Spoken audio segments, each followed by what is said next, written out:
Sir Pradeep है मेरा नाम। और जो संडे को पेपर हुआ नीट का दो तीन स्कूलों में, जैसे विजय हो गया, हरदयाल हो गया, एक दो स्कूल और है, जिसमें बहुत बड़ी घटना घटी गई है।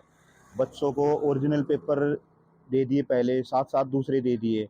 फिर जो डम्मी पेपर थे वो दे दिए विद्यार्थी को, और जो ओरिजिनल थे वो टीचर ने वापस ले लिए आधे घंटे के बाद, जिसमें आधे घंटे का टाइम वो वेस्ट हो गया।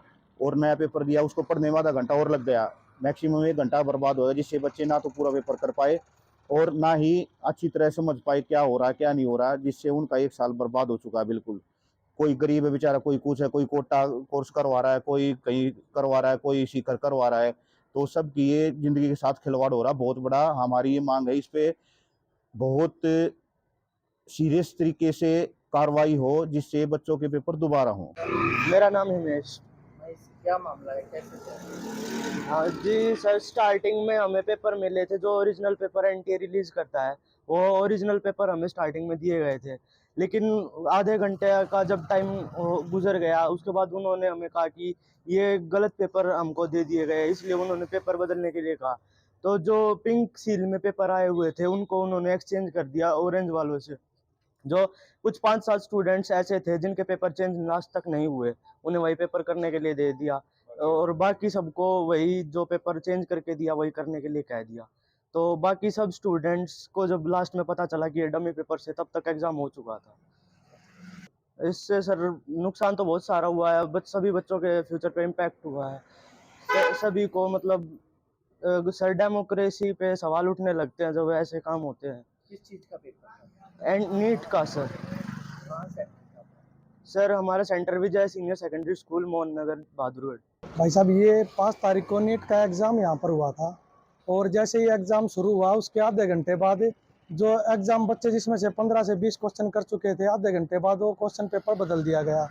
और जो क्वेश्चन पेपर दिया उसकी कहीं भी कोई की नहीं मिल रही। और जो प्रिपरेशन इतने दिनों से बच्चे कर रहे थे, आपको पता है काफ़ी बच्चे आर्थिक स्थिति से भी कमज़ोर होते हैं, और सभी तरह के बच्चे इस फील्ड में उतरते हैं। कुछ अपना भविष्य तय करते हैं आगे के लिए, और कुछों ने इतनी मेहनत और तैयारी से इस एग्ज़ाम की तैयारी की थी कि हम अच्छा एग्ज़ाम देंगे और अपने परिवार और देश के फ्यूचर का भाग बनेंगे।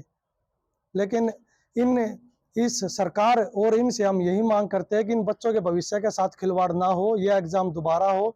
और अगर वहाँ पे अगर एग्ज़ाम बदला गया और बच्चों ने इसका पूछा कि हमारे क्वेश्चन पेपर क्यों बदल रहे हैं, तो सभी टीचरों ने यही कहा कि आपका एनटीए देखेगा। लेकिन आप देखिए ना, आज किस तरह से लोकतंत्र की हत्या की जा रही है, कैसे बच्चों की भविष्य के साथ खिलवाड़ किया जा रहा है। और यह वही फ्यूचर है देश का जो आने वाले समय में देश को ऊपर तक ले जाएंगे। और आज इस तरह बच्चों के साथ अगर खिलवाड़ होगा तो यह लड़ाई हम रोड से लेकर विधानसभा और संसद तक उठवाने का कार्य करेंगे। और हमारी माननीय प्रधानमंत्री जी से भी निवेदन है कि लगभग पूरे देश में 23 लाख बच्चों ने ये एग्जाम दिया है, इस तरह बच्चों के भविष्य के साथ खिलवाड़ ना करे। और इस तरह का जो घटियापन बहादुरगढ़ में 2 सेंटरों पे हुआ है, जितने भी बच्चों के साथ गलत हुआ है, उनका एग्जाम दोबारा दिलवाने का काम करें। जी आपका? अक्षिता। अक्षिता, क्या मामला है ये, कैसे? नीट का पेपर दोबारा लिया जाए और फ्यूचर्स बच्चों के फ्यूचर पे इम्पैक्ट पड़ा है बहुत ज़्यादा। 1 साल का टाइम बर्बाद हो जाएगा, दोबारा पेपर लिया जाए। ब्राउन पेपर पहले हमें दिया गया, फिर उसके 15 मिनट बाद दोबारा दूसरा पेपर लिया गया, वो उन्होंने हमें करने के लिए बोला। सिकंदर लोचब। सिकंदर जी, क्या मामला है, कैसे क्या? हमारा सर 5 तारीख को पेपर था, 3:20 तक का। उसमें 2:15 पे हमें पेपर दिए गए, उसके बाद 2:30 पर वापस छीन लिए, दूसरे पेपर दिए गए। उसमें हमने 10 से 15 सवाल कर लिए थे, उनके कारण हमें टाइम की भी कम मिला। इसके कारण फिर हमें क्या ना पेपर पूरा नहीं होने पाया, स्ट्रेस में दिक्कत हो गई थी इससे, और पेपर में दिक्कत हुई हमें। और 5-6 बच्चों का उन्होंने वही पेपर रख लिया जो ओरिजिनल पेपर था। हमारे इन्होंने क्या नाम है डमी पेपर दे दिए, इन्हें की भी नहीं है कहीं भी, और एनसीईआरटी के बाहर के क्वेश्चन है। और सेम ये हरदयाल स्कूल में भी यही घटना क्या घटी मांग है। की है? पेपर दोबारा हो।